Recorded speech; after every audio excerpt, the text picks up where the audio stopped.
মানে এ বিন্দু থেকে বি বিন্দুতে নিয়ে যেতে আমাকে অভিকর্ষের পক্ষে তো না, পক্ষে কাজ করতে হবে না বিপক্ষে? বিপক্ষেই তো। জি ভাইয়া বিপক্ষে। তো কাজের সূত্র আমরা লিখছিলাম W equal to M G H, তাই তো? এইচ এর মানটা কত? সরাসরি 10 মিটার বসাই দিছি। ভরের মান 1 কেজি 9.8 ইন্টু এইচ এর মান হচ্ছে 10 মিটার। এখন যদি তোমাকে এখানে 10 মিটার না বলে, মানে মনে করো 10 মিটারটা তোমাকে আমি দিলাম না, না দিয়ে আমি তোমাকে বলে দিলাম যে এ এবং বি এর দূরত্ব হচ্ছে 20 মিটার, তাহলে সেই ক্ষেত্রে তুমি কি করবা? এ বি দেওয়া আছে, মানে অতিভুজ দেওয়া আছে, তুমি সেখান থেকে কি বের করবা? লম্বটা বের করে নিয়ে আসবে। এটাকে মনে করো সি বিন্দু ধরলাম। লম্বটা বের করলে সেটা আসবে 10 মিটার, সেখান থেকে তুমি আবার এইচ এর মান 10 বসাবা, নাকি 20 বসাই দিবা এইচ এর মান?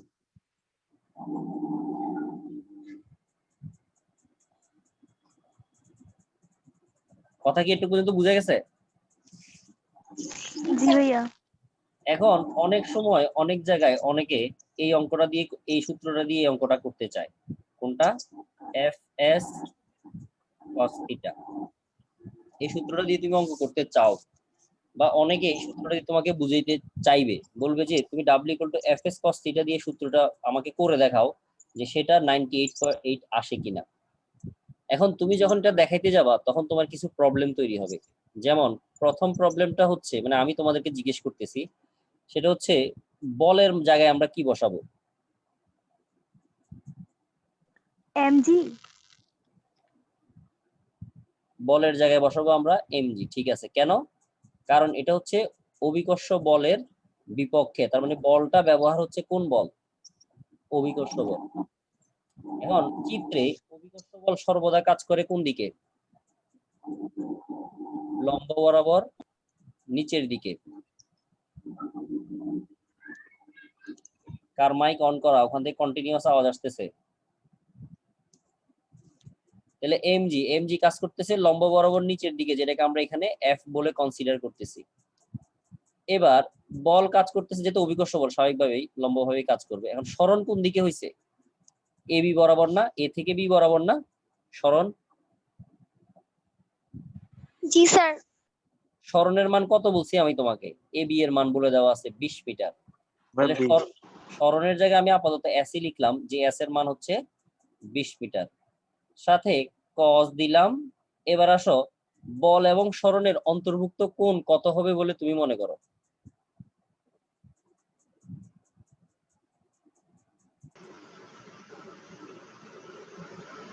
90 মাইনাস থিটা। 90 মাইনাস নাকি 90 প্লাস থিটা?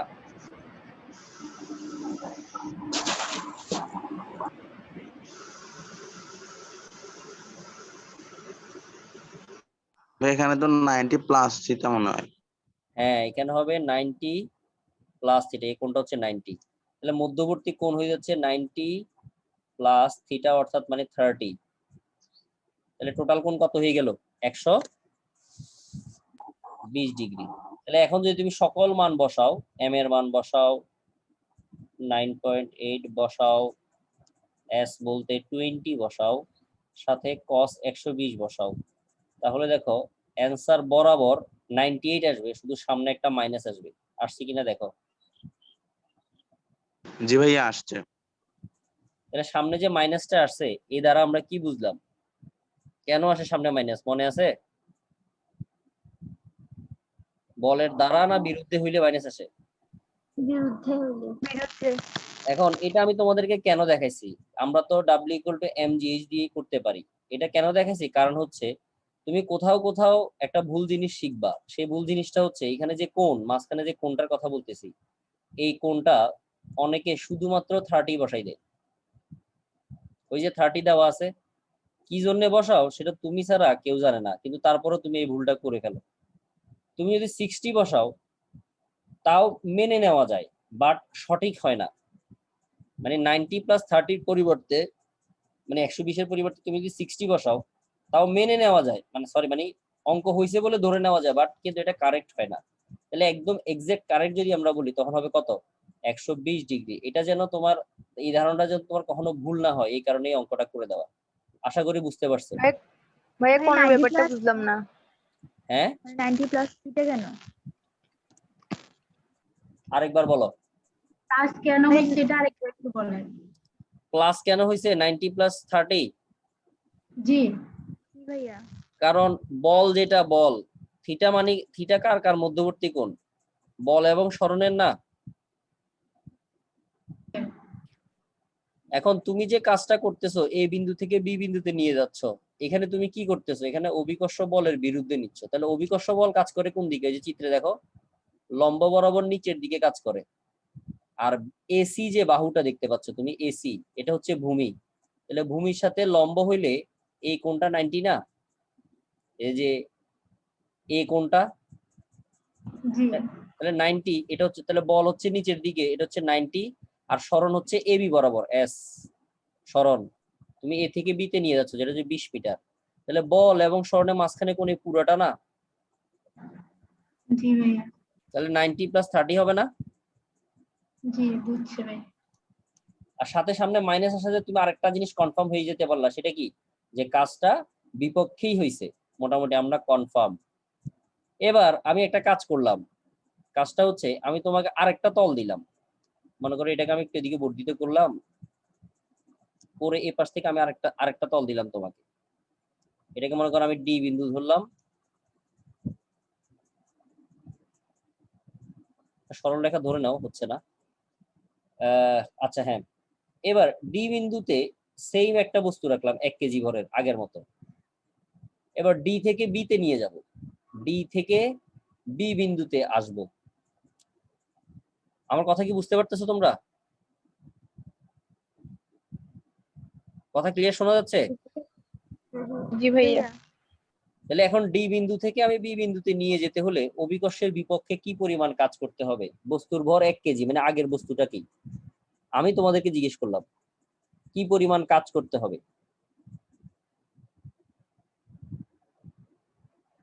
তাহলে প্রথমে তুমি আমাকে বলো, তুমি বি থেকে সি এর উচ্চতাটা জানো কিনা, মানে বিসিটা জানো কিনা, বিসি ইকুয়াল টু হোয়াট তুমি জানো? বাবু হ্যাঁ ভাইয়া জানি। কত মিটার? 10 মিটার। 10 মিটার বিসি এর মান।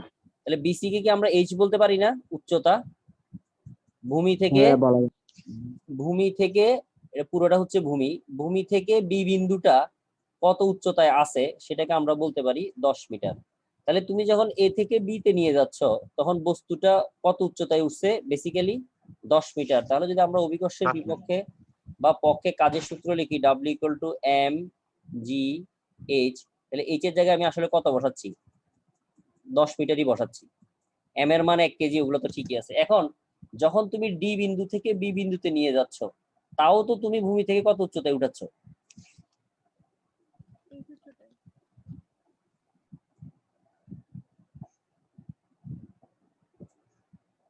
10 মিটার উচ্চতা। তুমি যখন ডি থেকে বি তে নিয়ে যাচ্ছ তখনও তো তুমি 10 মিটার উচ্চতায় নিয়ে যাচ্ছ। তার মানে আবার ডিবি এর জন্য, মানে ডিবি পথের জন্য কাজের সূত্র কি হবে, সেই এমজিএইচ হবে না? হ্যাঁ ভাইয়া হবে। তাহলে এইচ এর মান কি আছে, আগেরটাই তো, নাকি চেঞ্জ হয়ে গেছে? না ভাই চেঞ্জ হয়। তাহলে এ বি পথে, মানে এ থেকে বি বিন্দুতে নিতে যে পরিমাণ কাজ করতে হলো, ডি থেকে বি বিন্দুতে নিতেও তোমার কাজ কি করতে হয়েছে, একই করতে হইলো না? হ্যাঁ ভাইয়া। তাহলে কাজ কার উপর নির্ভর করে নাই, পথের উপর নির্ভর করে নাই। আমি যদি এই কোণটাকে তোমাকে 45 দেই, মনে করো আমি এই কোণটা তোমাকে বললাম যে এই কোণটা হচ্ছে 45, এমনিতে তো বোঝা যাচ্ছে যে এই কোণটা একটু বড় হবে, বোঝা যাচ্ছে না চিত্র থেকে? জি ভাইয়া। তাহলে এই কোণটা যদি আমি 45 বলি, তাহলে এই যে সরণটা, মানে ডিভি এর মান কত হবে, কে বলতে পারবা? ডিভি কত হবে? মানে আমি থেকে মাইনাস করে মাইনাস। বিসিডি একটা সমকোণী ত্রিভুজ ধরো, বিসি এর মান হচ্ছে 10 মিটার, তাহলে বিডি এর মান কত হবে, যেটাকে আমরা সরণ বলতেছি এখানে, বিডি। প্রতিভুজ এবং লম্বের সম্পর্ক সাইন থেকে বের করো, কত আসে? 10 ডিভাইডেড বাই sin 45,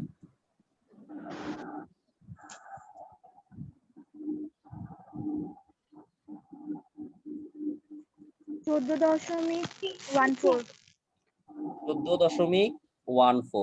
ঠিক আছে, তার মানে আগের থেকে মানে তুমি যখন এ বি বরাবর যাইতা সেখান থেকে এখন যখন তুমি ডিবি বরাবর যাচ্ছ তখন তোমাকে দূরত্ব কি করতে হচ্ছে? বেশি অতিক্রম করতে হচ্ছে না নাকি কম অতিক্রম করতে হচ্ছে? তুমি যখন এ থেকে বিতে যাইতা তখন তোমার দূরত্ব ছিল 20 মিটার, আর এখন তোমাকে দূরত্ব অতিক্রম করতে হচ্ছে কয় মিটার? 14.14 মিটার। তার মানে দূরত্বটা কিন্তু কিছুটা কমে গেছে। কেন? কারণ রাস্তাটা বা পথটা তুলনামূলকভাবে খাড়া হয়ে গেছে। আগে শোয়ানো ছিল, কোণের মান ছিল 30, আর এখন কোণের মান হয়ে গেছে কত? 45। তাহলে এখন দূরত্ব বেশি যখন ছিল এ বি তে আর দূরত্ব যখন কম হইলো ডিবি তে, দুই ক্ষেত্রে কাজের মান কি আসলো আমাদের? সেম আসলো না? তার মানে দূরত্বের উপরে কিন্তু অভিকর্ষের বিপক্ষে অথবা অভিকর্ষ দ্বারা কাজ নির্ভর করে না, করে কিসের উপর? পৃথিবীর পৃষ্ঠ থেকে উচ্চতার উপর নির্ভর করে। অর্থাৎ তুমি কত উঁচুতে আসো সেই ব্যাপারটা দ্বারা তুমি বলতে পারবা। কথা কি ক্লিয়ার হয়েছে এতটুকু পর্যন্ত? এটা নিয়ে আর কোনো কোশ্চেন আছে কারো?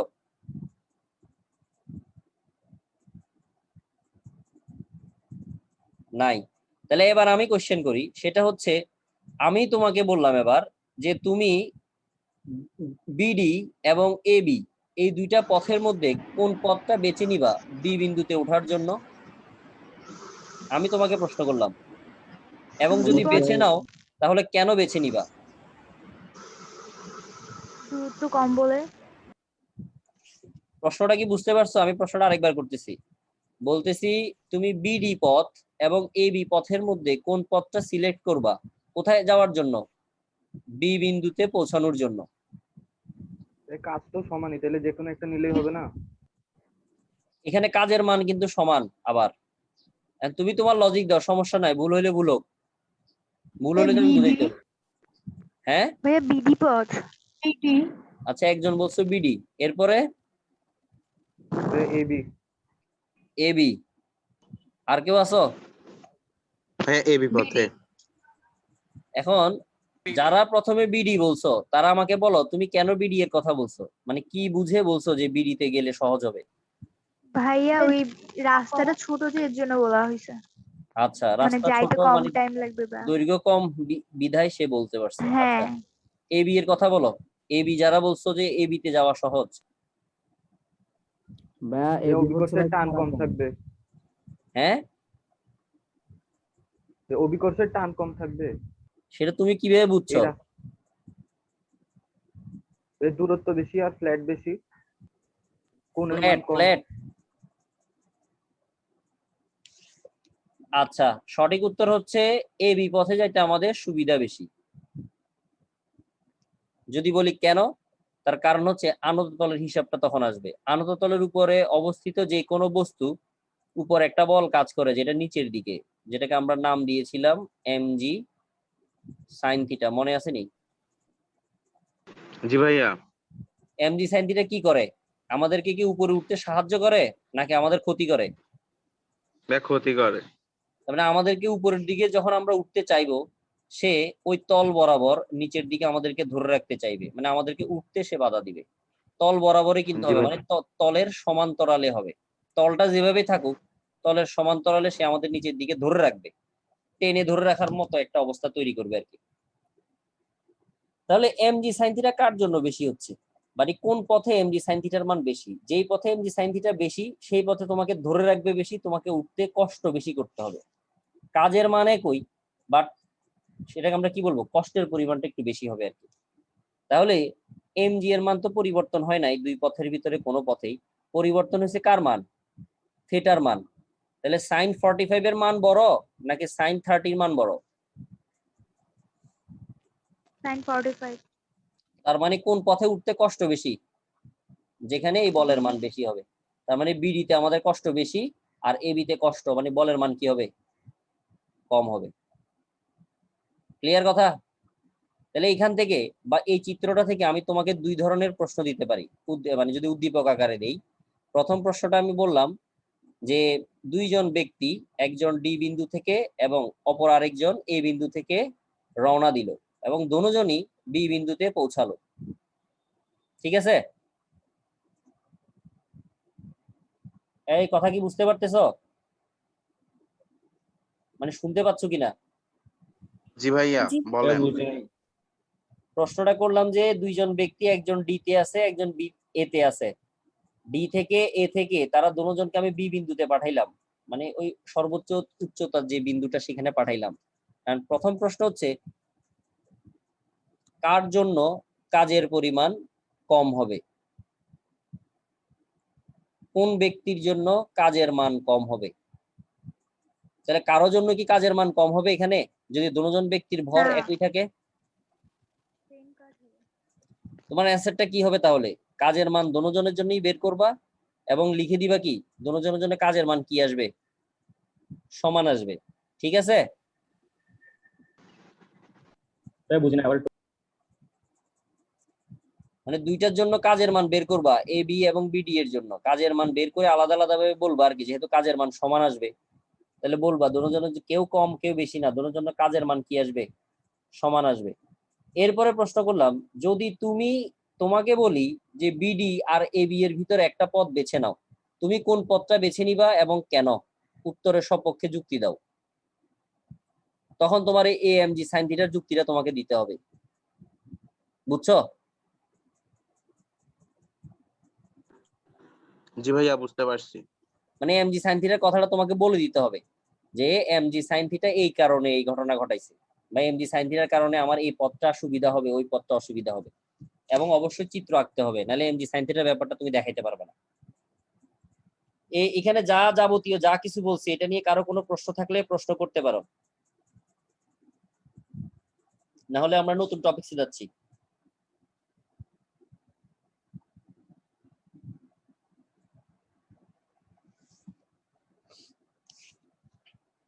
নতুন যে টপিকস আমরা শুরু করব সেটাও কাজের মধ্যে, কাজের একটা অংশ। আমরা কি মহাকর্ষ বলের সূত্রটা তোমাদেরকে দেখাইছি? মহাকর্ষ বল ভাইয়া বলছিলেন আজকে ডিটেলসে আলোচনা করবেন ওই বিষয়ে। আচ্ছা ঠিক আছে, তাহলে লিখি আমরা যে মহাকর্ষ বলের জন্য কাজ।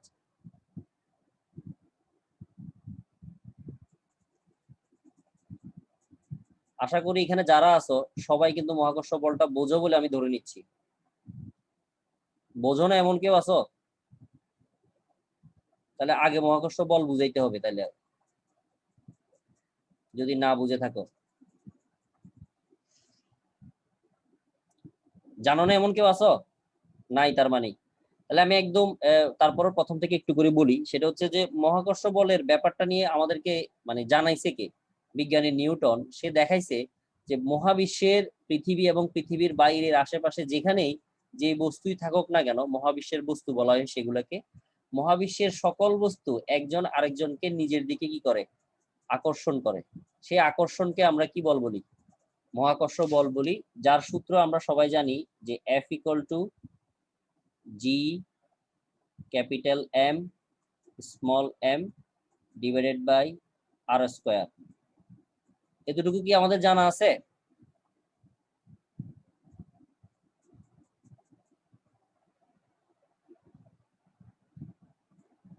কথা কি সুন্দর শোনা যাচ্ছে না? জি ভাইয়া জানা আছে। F = G m divided by r square. তাহলে ক্যাপিটাল M কি এখানে? একটা বস্তু। স্মল m কি? লেখা কি স্পষ্ট দেখা যাচ্ছে? জি ভাইয়া। তাহলে দুইটা বস্তু নিলাম এবং দুইটা বস্তুর মধ্যবর্তী দূরত্ব হচ্ছে স্মল r। এখন তুমি নিজে চিন্তা করে বলো, যদি এই দূরত্বটা আস্তে আস্তে কমে যায় তাহলে বলের মান কি পাবে? দূরত্ব যদি কমে যায় বল কি পাবে? বৃদ্ধি পাবে। বৃদ্ধি পাবে। বল বৃদ্ধি পাবে, হ্যাঁ। তাহলে এখন এই যে বলের মানটা বৃদ্ধি পাচ্ছে, এখন তুমি যদি কাছাকাছি দুইটা বস্তু রাখো তাহলে একটা বস্তু আরেকটা বস্তুকে যদি আকর্ষণ করে তাহলে আকর্ষণ করলে কি বস্তুগুলো আগের অবস্থানে থাকে নাকি আস্তে আস্তে কাছাকাছি চলে আসে? আমরা সবাই জানি যে বস্তুগুলো আকর্ষণের কারণে তারা নিজেরা কি করবে? কাছাকাছি চলে আসবে বা কাছাকাছি চলে আসার চেষ্টা করবে। তো এখন এই যে দূরত্ব পরিবর্তনের সাথে সাথে তার বলের মানটার পরিবর্তন হচ্ছে, দূরত্বের সাথে সাথে বলের মানের পরিবর্তন হচ্ছে, এই ধরনের বলকে আমরা বলি পরিবর্তনশীল বল।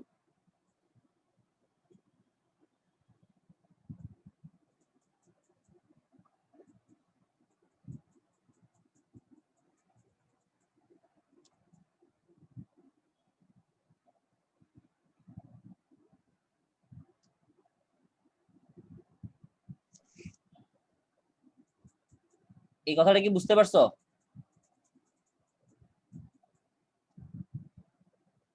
দূরত্ব যেহেতু আকর্ষণ করতেছে, তুমি যদি কোনো কিছু দিয়ে বেঁধে না রাখো তাহলে একটা বস্তু আরেকটা বস্তুকে কাছাকাছি নিয়ে আসবে না, বা কাছাকাছি নিয়ে আসতে চাইবে না। ভাইয়া আবার একটু বলেন, আমার ওয়াইফাই গেছিল। বলতেছি মহাকর্ষ বলের জন্য, বা মহাকর্ষ বল কি করে, পরস্পর পরস্পরকে আকর্ষণিত করে না। এই যে আকর্ষণ করতেছে, এই আকর্ষণ বলের মানটা তো পরিবর্তন হচ্ছে কার কারণে? দূরত্বের কারণে।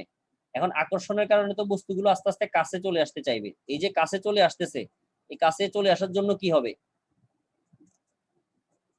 দূরত্ব কমে যাবে, তার মানে বলের মানটা পরিবর্তন হবে। তো এরকম বলকে আমরা কি বলি? নাম দিছি কি বল? পরিবর্তনশীল বল, অর্থাৎ যে বলের মানটা কন্টিনিউয়াসলি পরিবর্তন হবে। যেমন পৃথিবীর কথা যদি বুঝতে আমরা পারছি বলি, ভাইয়া। আমরা পৃথিবীর কথা বললাম, মনে করো পৃথিবীর কেন্দ্র থেকে তুমি পৃথিবীর প্রথমে পৃষ্ঠে আসো, তাহলে তুমি কিন্তু পৃথিবীর পৃষ্ঠে আসো, কিন্তু তারপরও তোমার থেকে পৃথিবীর কেন্দ্রে একটা কি আছে? দূরত্ব আছে। পৃথিবীর ভর হইলো ক্যাপিটাল এম, তোমার ভর হইলো স্মল এম। তোমাদের দুইজনের মাঝখানে যেহেতু দূরত্ব আছে, যেটাকে আমি স্মল আর ধরলাম, তাহলে অবশ্যই পৃথিবী তোমাকে কি করবে? মহাকর্ষ বলে আকর্ষণ করবে না? এখন তুমি পৃথিবীর পৃষ্ঠ থেকে আস্তে আস্তে উচ্চতায় উঠতেছো, মানে উপরের দিকে উঠতেছো, একটা পাহাড় বেয়ে উঠতেছো মনে করো। তুমি উঠতে উঠতে একটা পাহাড়ের চূড়ায় উঠছো, পাহাড়ের চূড়ায় এখন তুমি এখানে আছো। তাহলে কি দূরত্বটা কি আগের মতো আছে না পরিবর্তন হয়ে গেছে?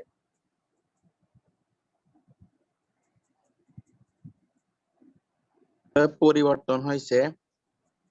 তাহলে এই যে পরিবর্তন হচ্ছে কন্টিনিউয়াস, এই যে কন্টিনিউয়াসলি পরিবর্তন হচ্ছে, তুমি যখন পৃথিবীর পৃষ্ঠ থেকে উঠতেছো, অল্প একটু উঠছো, বলের মান চেঞ্জ হয়েছে, কারণ আর চেঞ্জ হয়ে গেছে।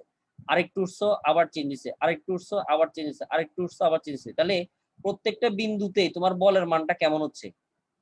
পরিবর্তন হয়ে যাচ্ছে না? তারপরে তুমি যখন পৃষ্ঠে জি ছিলা, ভাইয়া। তোমাকে যত বলে আকর্ষণ করতো, তুমি অল্প একটু উপরে উঠছো, আকর্ষণ বলের মানটা আরেকটু কমে গেছে। তুমি আরেকটু উঠছো, আরেকটু কমে গেছে। তাহলে তুমি যখন উঠতেছো, তখন বলের মান কিন্তু ওই দিক দিয়ে কমতেছে। তার মানে বলের মানের পরিবর্তন হচ্ছে। এই কারণে বলের মানকে কি বলছি, মানে মহাকর্ষ বলকে আমরা কি বল বলছি? কি বল বললাম? পরিবর্তনশীল বল। পরিবর্তনশীল বল। এখন যে জিনিসটা আমরা বলতে যাচ্ছি সেটা হচ্ছে যে, আমরা যে কাজের সূত্রটা এতদিন ধরে পড়ছি, যে W equal two F S cos theta, এই যে সূত্রটা আমরা ব্যবহার করতেছিলাম এতদিন ধরে, এই সূত্রটা শুধুমাত্র নির্দিষ্ট একটা সাপেক্ষে করা যায়। যে নির্দিষ্ট সাপেক্ষটা আমরা কি বলি? আমরা বলি ধ্রুব বলের জন্য। ধ্রুব বল বুঝো? এখানে লিখি আগে আমরা। মানে যেখানে ভাইয়া বলের মানটা নির্দিষ্ট থাকবে, বলের মানটা পরিবর্তন হবে না, সেইটা। হ্যাঁ সেইটা ধ্রুব বল। উদাহরণ যদি আমরা বলি তাহলে হচ্ছে অভিকর্ষ বল। অভিকর্ষ বলও আসলে পরিবর্তন হয়, তারপরে আমরা এখানে ধরে নিচ্ছি আর কি আপাতত। অভিকর্ষ বলতে আমরা সবাই জানি সেটা হচ্ছে আমাদের এমজি আর কি। তাহলে W equal two F S cos theta যে সূত্রটা, সেটা ব্যবহার করা যাবে শুধুমাত্র ধ্রুব বলের জন্য। ধ্রুব বল মানে যেখানে বলের মান সেম থাকবে। যেমন আমি তোমাকে বললাম যে আমি মেঝেতে একটা বস্তু রাখে দিলাম, বা ভূমিতে একটা বস্তু রাখলাম, যে বস্তুর ভর হচ্ছে 5 কেজি, 5 কেজি নামে একটা ধরলাম, এবং এই বস্তুকে আমি এফ পরিমাণ বল দিলাম। এফ এর মান আমি বললাম মনে করো 50 নিউটন। তাহলে এই বলের কারণে বস্তুটার অবশ্যই একটা কি হবে? সরণ হবে, এস পাবা তুমি। তাহলে তুমি যে এইখানে 50 নিউটনের কথা বলছো, এটা তুমি ডিরেক্ট দিছো না বস্তুর উপরে, এটার কি কোনো পরিবর্তন হইলো? তুমি কি এখানে বলের মানটা কমাচ্ছ বাড়াচ্ছ এরকম কিছু আছে?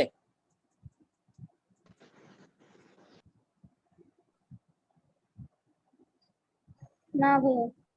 তাহলে এখানে যেহেতু তুমি বলের মানটাকে কি রাখছো? ধ্রুবক রাখছো, এই কারণে এই সূত্রটা তুমি ব্যবহার করতে পারবা W = Fs cos θ। তাহলে যখন বলটা পরিবর্তনশীল বল হয়ে যাবে তখন আমরা কি বলবো বা তখন কোন সূত্র ব্যবহার করব?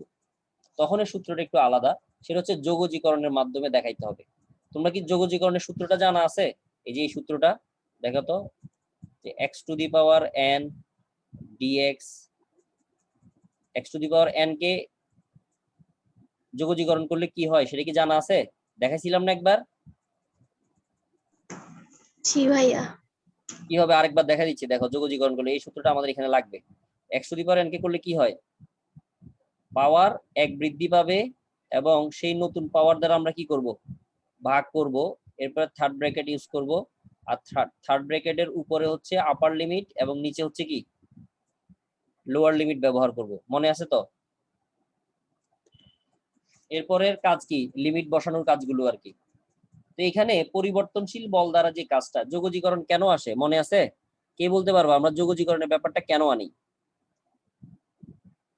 ক্ষুদ্র ক্ষুদ্র জিনিসকে একত্রিত। ক্ষুদ্র ক্ষুদ্র জিনিস তো পরের কথা, কথা হচ্ছে আমি ক্যালকুলাস বা যোগজীকরণ কেন আনবো? ক্ষুদ্র ক্ষুদ্র তো এটা পরের হিসাব।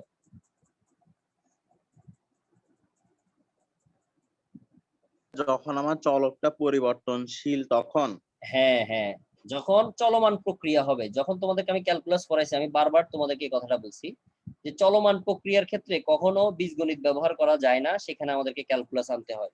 আর চলমান প্রক্রিয়া বলতে তুমি পৃথিবীর পৃষ্ঠ থেকে যখন উপরে উঠতেছো, তোমাকে আমি বললাম তুমি 50 মিটার উপরে উঠো, মানে একটা পাহাড় বেয়েই বললাম যে 50 মিটার উপরে উঠো, তুমি কি মানে ডিরেক্ট 50 মিটার যেতে পারবা না? তোমাকে 1 মিটার 2 মিটার 3 মিটার করে করে আস্তে আস্তে 50 মিটার যেতে হবে।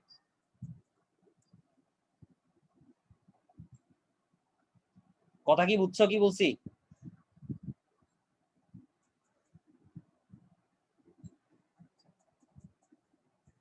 কিরে তোমরা কি কথা শুনতে পাও না নাকি আমার সমস্যা হচ্ছে, নেটের সমস্যা হচ্ছে নাকি? জি স্যার, বুঝছি স্যার। হ্যাঁ ভাইয়া বুঝছি। ভাই শুনতেছি। তাহলে এই যে চলমান প্রক্রিয়াটা, এই চলমান প্রক্রিয়ার জন্য আমাদেরকে কি ব্যবহার করতে হবে? আমাদেরকে যোগজীকরণ ব্যবহার করতে হবে। তো এখন যোগজীকরণের মাধ্যমে তোমাকে কাজটা বের করতে, তাহলে পরিবর্তনশীল বল দ্বারা যখন কাজ বের করবা, কি দ্বারা আমি লিখতেছি দেখো, পরিবর্তনশীল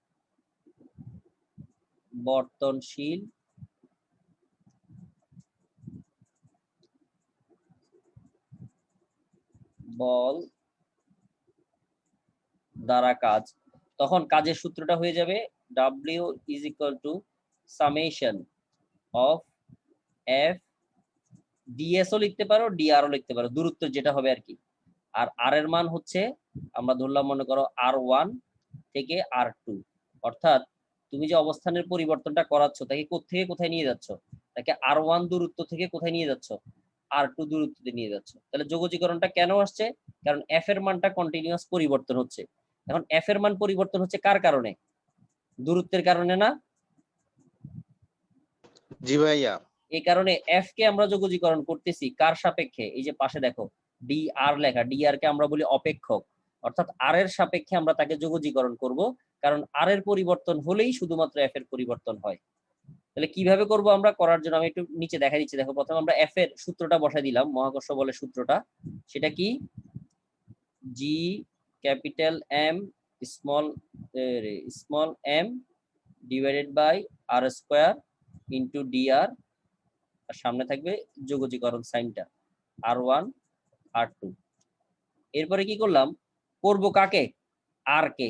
তাহলে r ছাড়া বাকি যা আছে সবগুলো হচ্ছে ধ্রুবক রাশি, ধ্রুবক রাশিকে কিছু করার দরকার নাই, তাকে আমরা বের করে রেখে দিই।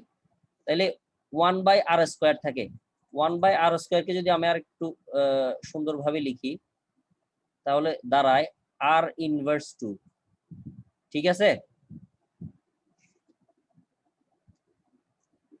তাহলে এটা দেখতে অনেকটা এটার মতো হয়েছে কিনা দেখো, দেখতে দুজন একই রকম হয়েছে। জি ভাইয়া। তাহলে এবার আমরা যোগজীকরণের সূত্রটা ব্যবহার করে ফেলবো সরাসরি।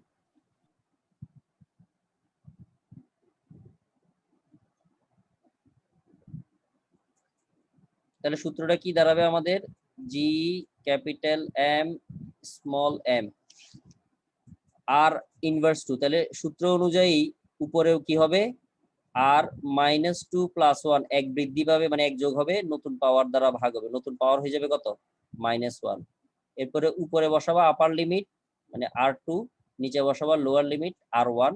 এরপরে আমাদের লিমিটের কাজ করে ফেলবো আর কি। তাহলে মাইনাস যেটা নিচে আছে সেটাকে যদি সামনে নিয়ে আসি, তাহলে -G M m, আর ভিতরে কি থাকতেছে r ইনভার্স 1 থাকবে, থার্ড ব্র্যাকেট, উপরে আপার লিমিট, নিচে লোয়ার লিমিট।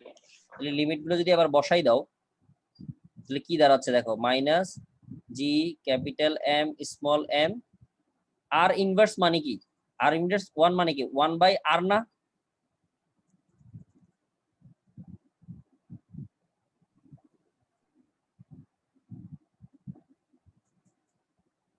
তোমরা কি বুঝতেছো কি লিখতেছি এগুলা, না খালি আমি লিখেই যাচ্ছি?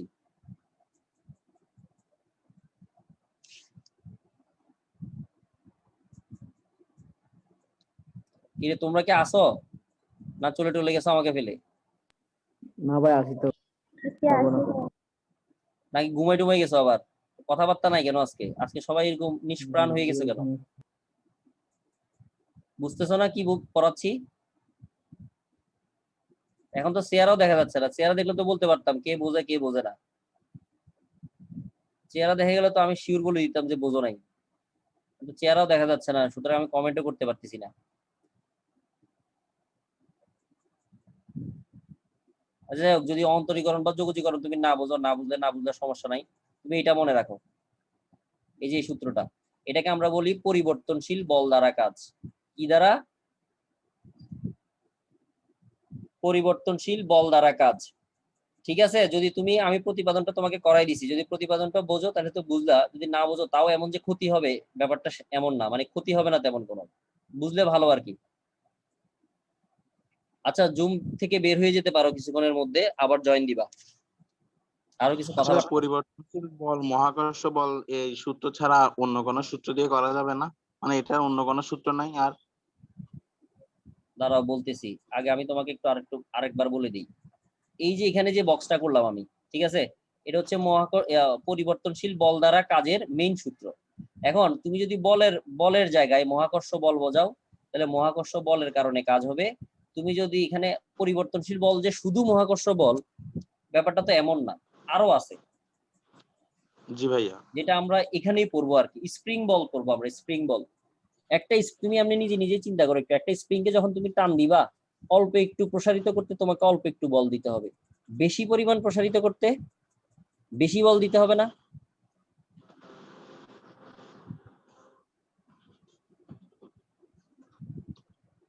জি ভাইয়া, বেশি বল দিতে হবে।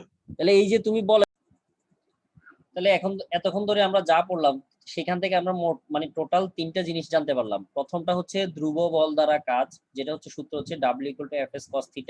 সেখানে তুমি এফ এর জায়গায় যেই মান বসাও, অভিকর্ষ বসালে অভিকর্ষ, এমনি যদি তুমি 50 নিউটন বল বসাও, 100 নিউটন বল বসাও, সেটা তোমার ব্যাপার। কথা হচ্ছে বলের মানটা পরিবর্তন হতে পারবে না। দ্বিতীয়টা হচ্ছে পরিবর্তনশীল বল, যেটা এতক্ষণ ধরে আমি বুঝাইলাম। সেই পরিবর্তনশীল বলের ভিতরে একটা বলের নাম হচ্ছে মহাকর্ষ বল। তাহলে সেই মহাকর্ষ বল দ্বারা কাজ W কি হবে, G(m)m 1/r1 মাইনাস কি হবে 1/r2। এখন এখানে r1 কি, কে বলতে পারবা r1?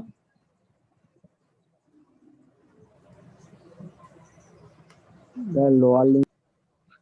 আর শুরুর দিকে যে ইয়াটা ওইটা, হ্যাঁ, r1 হচ্ছে আদি যেটা প্রথমে যেখানে ছিল আর কি, যেটাকে আমরা প্রাথমিক দূরত্ব বলতে পারো বা প্রাথমিক অবস্থান বলতে পারো, প্রাথমিক দূরত্ব অথবা অবস্থান, মানে প্রথমে সে যেখানে ছিল। অবস্থান না বলে তুমি চাইলে সেটা সরণও বলতে পারো, প্রাথমিক সরণ, মানে প্রথমে সে যেখানে ছিল। আর দ্বিতীয়টা মানে r2 হচ্ছে শেষ অথবা চূড়ান্ত, মানে তুমি যেখানে তাকে লাস্ট নিয়ে গেছো, চূড়ান্ত অবস্থান অথবা তার সরণ, যেন মনে থাকে। তাহলে এখন থেকে আমাদের এই 3টা ব্যাপার একটু ক্লিয়ার থাকতে হবে। 3টা ব্যাপারই আমাদের সামনে লাগবে, এই কারণে আমি বলতেছি। ঠিক আছে, এতটুকু পর্যন্ত কি সবার বুঝে গেছে? কারো কোনো প্রশ্ন থাকলে করে ফেলো।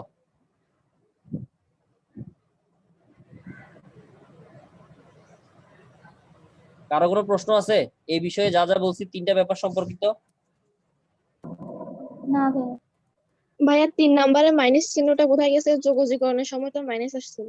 ওই মাইনাসটার কারণে আমরা লিমিটটা চেঞ্জ করে দিয়েছি। যোগজীকরণ করার পরে তুমি যদি খেয়াল করে থাকো একটু দেখো,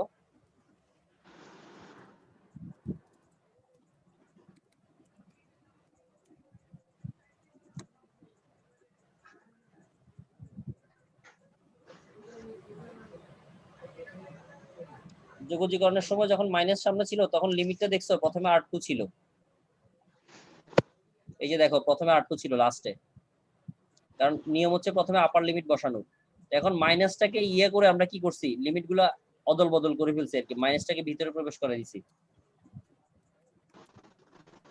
ভাইয়া এই যোগজীকরণটা একটু আরেকবার একটু বুঝাই দেন। যোগজীকরণের নিয়ম নাকি কিভাবে করছি? ভাই কিভাবে করছেন মানে এখানে তৃতীয় নাম্বার লাইনটা একটু বুঝাই দিলে হবে। এখানে যারা ধ্রুবক, তুমি তো এখানে যোগজীকরণ করবা আর এর সাপেক্ষে, আর যার সাপেক্ষে করবা সে থাকবে, সে ছাড়া বাদ বাকি যারা আছে সবাই হচ্ছে ধ্রুবক, জি এম এম। ধ্রুবকটাকে আমরা বাইরে নিয়ে চলে আসছি, কারণ এদের কোনো যোগজীকরণ মানে কোনো পরিবর্তন হবে না। পরিবর্তন না হলে ওদেরকে দিয়ে তো আমার কাজ নাই। তাহলে 1/r² কে আমি লিখছি r ইনভার্স 2। তাহলে এরপর x to the power n এর সূত্র, নিয়ম হচ্ছে যে পাওয়ার থাকবে সেই পাওয়ারের সাথে 1 যোগ হবে, আমরা 1 যোগ করছি, এবং সেই নতুন পাওয়ার দ্বারা ভাগ হবে। তাহলে নতুন পাওয়ার কত হয়ে যায়? -1 হয়ে যায়। এরপরে উপরে আপার লিমিট, নিচে লোয়ার লিমিট। এরপরে নিয়ম অনুযায়ী যে কাজটা করতে হয় যে আর এর জায়গায়, যেখানে আর আছে আর এর জায়গায় একবার আপার লিমিট বসাবা, এরপরে সূত্রের মাইনাস দিবা মাঝখানে, এরপর ওই একই জায়গায় গিয়ে লোয়ার লিমিট বসবে। তাহলে আর ইনভার্স মানে কি? আর ইনভার্স মানে হচ্ছে 1/r। তাহলে 1/r এর জায়গায় একবার R2 বসছে, 1/r এর জায়গায় একবার R1 বসছে, এবং সূত্রের মাঝখানে মাইনাস হইছে। এখন বাহিরে একটা মাইনাস ছিল, সেই মাইনাসটাকে যখন ভিতরে আনি, তারা জাস্ট পজিশন ইন্টারচেঞ্জ করছে, করার পরে আমরা এই অংশটা পাইছি এখান থেকে, মানে সরাসরি এই সূত্রটা পাইলাম যে GMM 1/R1 মাইনাস 1/R2। বুঝে ভাইয়া গেছে? বুঝতে পারছি। জি ভাইয়া।